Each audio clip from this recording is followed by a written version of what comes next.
Sup sa inyo mga par. Ayan, meron nga pala tayong pupuntahan ngayon mga par. Ang pupuntahan natin ay isang solid followers natin. Dito daw siya nakatira malapit sa Victory. Dadaanan natin siya dahil tayo paalis na. Shoutout Jun. So yun, nandun na naman ang ating tropa. Nakasalubong na naman natin. Let's go mga par. Yan, mag-aaral kayo mabuti ha. Shoutout, shoutout.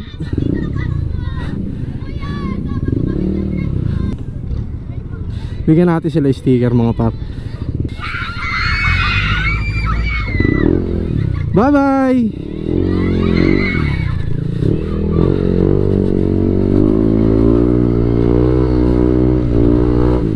So ayan mga par, ang sasaya ng mga kabataan, di ba? Simpleng bagay lang, papasaya natin sila. Ingat sa pagpasok mga par. Ayan, let's do this. Parang ang sarap mag-aral, no? Pero syempre, graduate na tayo. Tapos tayo ng college mga par. Sa mga di nakakaalam, finally, nandito na tayo malapit sa exact location ng isang followers na pupuntahan natin. Aantayin natin siya rito kasi hindi pa niya siguro alam na nandito na tayo. Chat natin siya kung saan siya rito. Sinat na natin siya mga par dahil kakarating lang natin at hindi natin siya nasabihan na nandito na tayo. Pero na-chat na natin siya at iintayin na lang natin siya rito. Ayan. Oh. Yan si E-Boy. Kung saan napupunta. Shoutout boy. Ingat ka dyan. Sticker gusto mo? Bigay tayo sticker. Anong pangalan mo? Shoutout kita. Carl Justin Merga po. Ha? Carl Justin Merga. Kyle? Carl Justin. Oh, shoutout sa'yo Carl. Oh, sticker oh. Oh, yan. Tika saan ka? Diyan lang po sa baba. Papanood dito. Thank you. Salamat. Ingat ka dyan ha. So mga para yan, tinawagan na natin siya. Kasi baka di niya alam kung nasaan na tayo, di ba? Dito tayo pumesto sa kanto lang mga par, para mabilis niya tayong makita. At syempre, para di na siya maghanap sa atin, di ba? So yan na siya finally mga par. Ayan, si Idol Panpan, boss par. Sa'yo ba yung motor? Okay yan.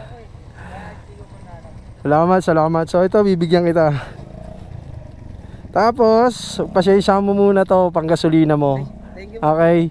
Salamat sa suporta. Salamat po. Oo, ingat ka palagi ha. I-antay ko yun ha. Oo, sino ba yung shoutout mo? Shoutout nga po mula kaya ng Archie Borse. Okay, alright. Sige, salamat. Okay na rito mga paro. Ginagawa na yung MRT7. For sure, pag natapos to mga par, baka giginhawa na ang biyahe sa mga nagko-commute papasok ng trabaho. Malaking bagay talaga pag may ganyan MRT. Siguro ilang taon na lang matatapos na rin siguro yan. Kaya konting tiis na lang mga par, dahil natapos yan, hindi na kayo matatraffic, dire-diretso na. Pagas muna tayo dito mga par sa Petron, dahil si Rosie ay wala ng gas. Pagasan muna natin siya. Alright. So yan mga par, pagasan na natin si Rosie. At syempre, matik yan, full tank yan. Let's go! Ang luwag ng kalsada ngayon dito mga par sa Quirino Highway papuntang Lagro. Walang traffic, Sabado kasi. Pero pag rush hour yan, for sure yan, traffic yan. Pero syempre, normal naman na talaga yan dito sa Pilipinas, ang traffic.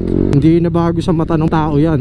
Tamang takbuhan lang tayo mga par. Malapit na tayo sa isang followers natin na sumusuporta sa Marvin Vlogs. At syempre, gusto lang natin magpasalamat sa kanya dahil solid followers natin siya. Kaya pupunta natin siya mga par. Dito kami magkikita sa may Shell. Baka magdi-date kaming dalawa. So yun mga par, at tayo'y aalis na. Gawa ng yung isang followers natin is wala na siya rito. So babalikan na lang natin siya dahil tayo may pupuntahan pa. So yun lang mga par. Salamat sa suporta, salamat sa tiwala. Maraming salamat sa nanonood ng Marvin Vlogs. Ingat sa inyo, ride safe.